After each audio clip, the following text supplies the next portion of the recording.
Hello and welcome back. I'm Rebecca Ricks, and we're going through our episodes of Sheep's Clothing. And last episode, we gave you the rule for this whole series that we're going through. Saying something does not make it true. And we promised you 3 steps every time that we're going to read their words, list their proof, and test their proof. And today we're going to put some of these biggest claims on trial.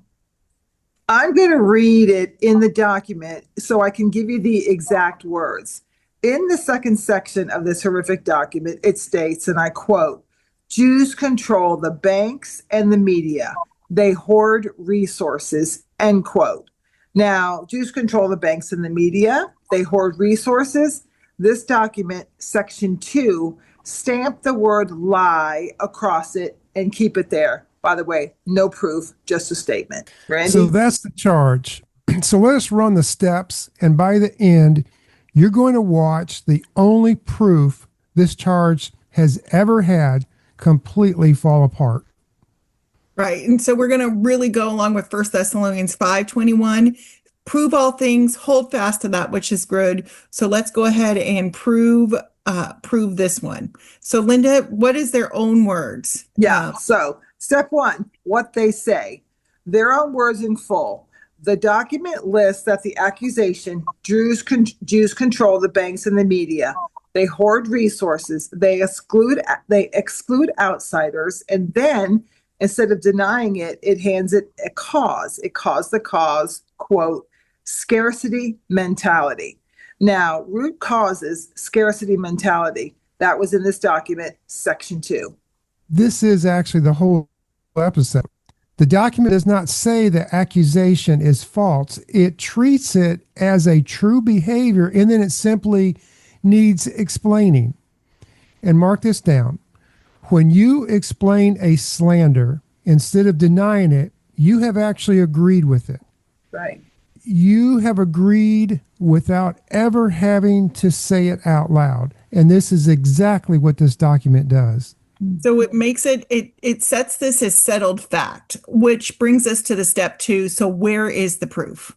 And so this is where it really gets interesting because for this claim, the foundational claim of this entire document is there's no proof at all. So go read for it yourself. There's no study, no data, no source. It simply asserts that Jews control banks and media and then moves on to explain why. It doesn't give us any proof. But that accusation, it didn't start with this document. It is one of the oldest financial lies in the world. And for more than 100 years, it has been one famous piece of so-called proof behind it. There's none. One document the whole conspiracy rests on.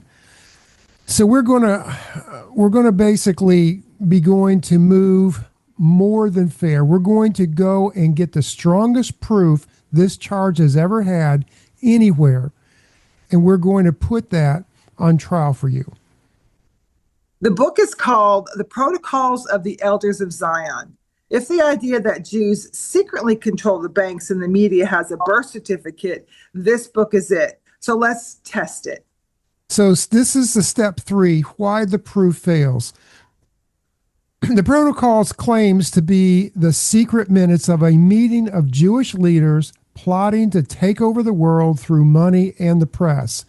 It was produced by the secret police of the Russian Tsar Okhrana, and first circulated in 1903 to hand the regime of a scapegoat.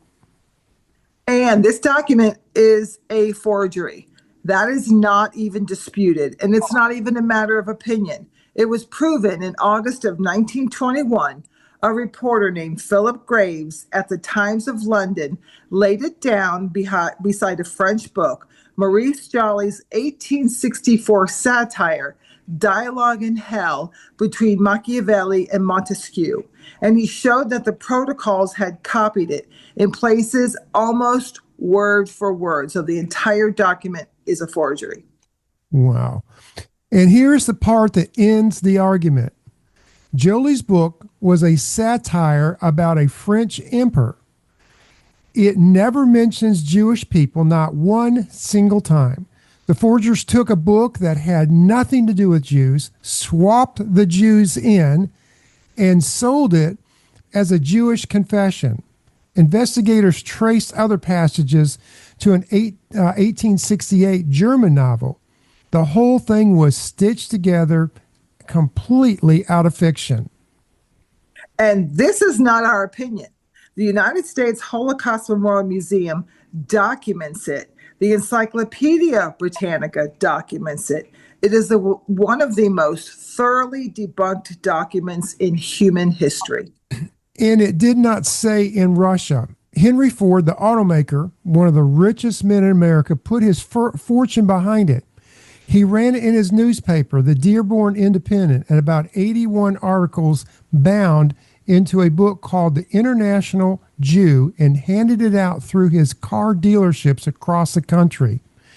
Adolf Hitler praised Ford by name and kept his portrait on the wall. So we can follow this chain all the way down. And actually, in the Holocaust Museum in St. Pete, if you're here, there's an actual copy of this book. And inside it's signed by Adolf Hitler.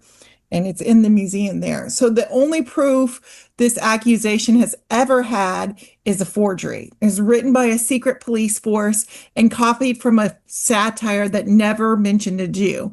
It was exposed more than 100 years ago. This isn't a lie that somebody just came up with or a talking point that someone just wanted to come up on. And it was spread across America by a man Hitler admired.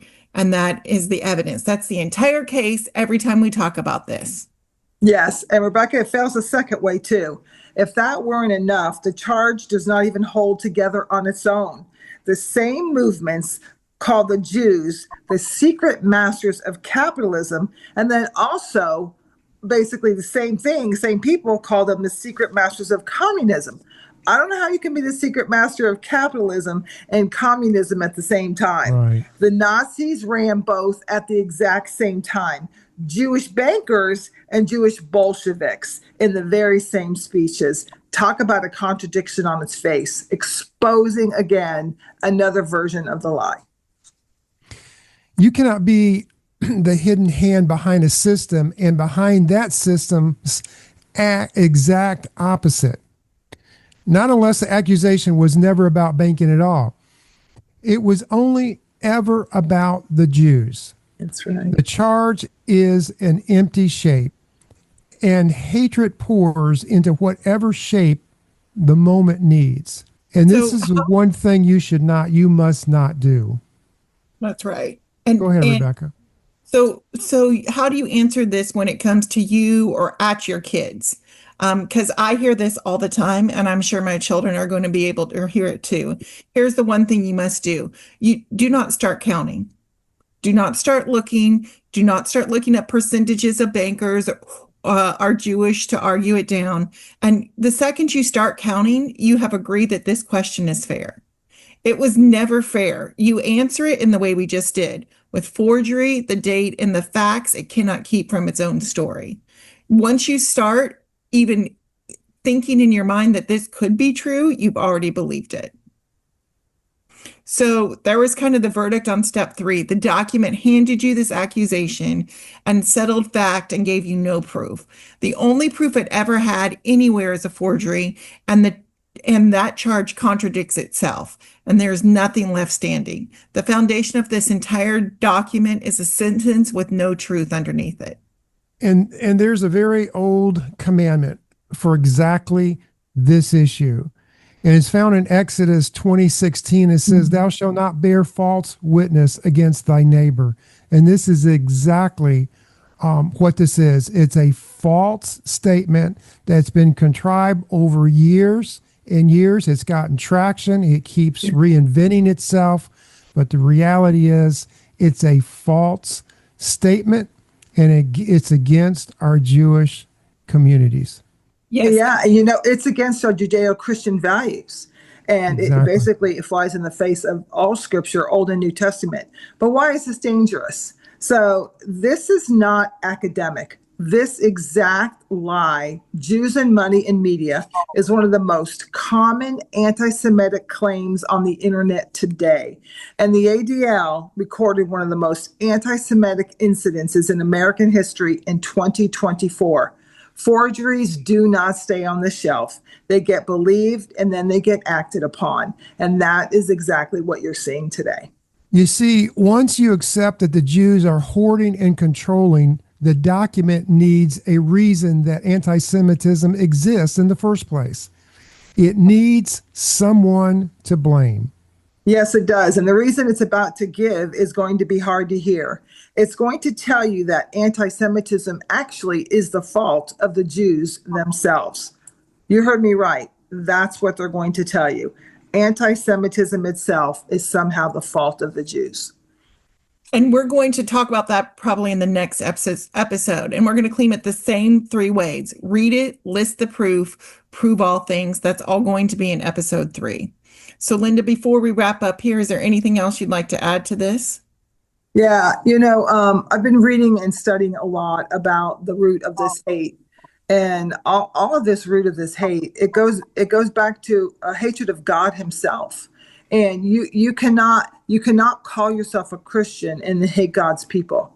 You cannot say, oh, no, I don't believe the Jews are God's chosen people, but I am. I mean, you're flying in the face of Scripture and God himself. If you're going to ascribe and say that you're a Christian or you're a man or a woman of faith, you have to accept the whole Scripture. And the whole Scripture is both the Old and the New Testament.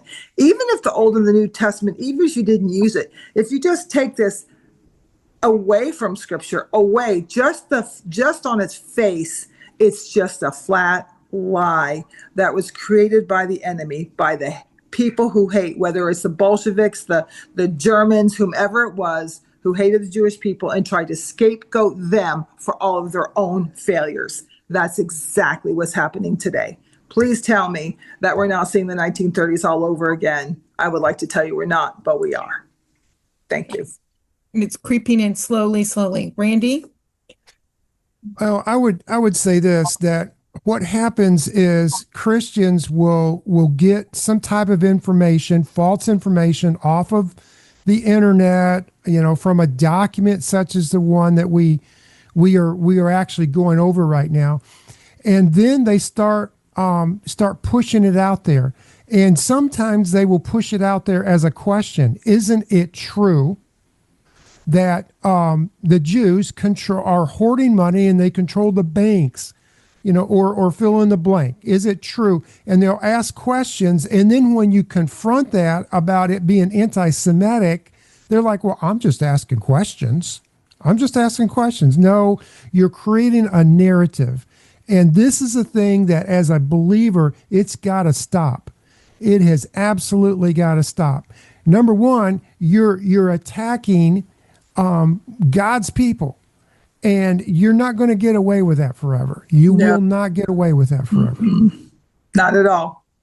And as we sum up, I always like to kind of point this out to people when they say they're banking and different things. Always remember, history repeats itself. And we have to talk about history. Historically, Jews in many countries were not allowed to even own property. So they had to buy and sell. Therefore, they became the people that you had to go to borrow money from. They weren't allowed to own Jews. One of my favorite books is Ivanhoe. In that back from the time, and they have a Jewish family in there. It's talked about even back during those times, even during the Middle Ages. This is nothing new. This is nothing that's nothing new under the sun.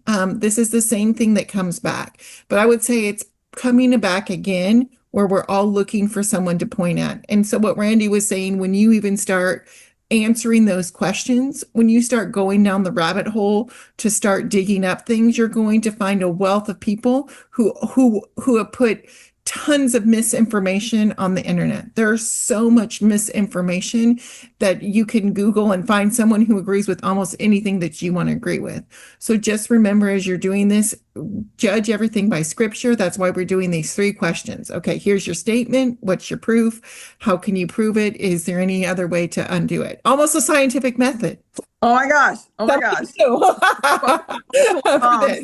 Listen, When you begin debating and arguing a false premise, you're already at a disadvantage. You have to immediately dispel that it is a false premise. Wait a minute, we're arguing about something that was proved to be a forgery. Let's get that out there first. And that's what we're doing. And that's what we'll continue to do with this series. Yes. Thank you all. Thank you so much for your time. God bless. God bless.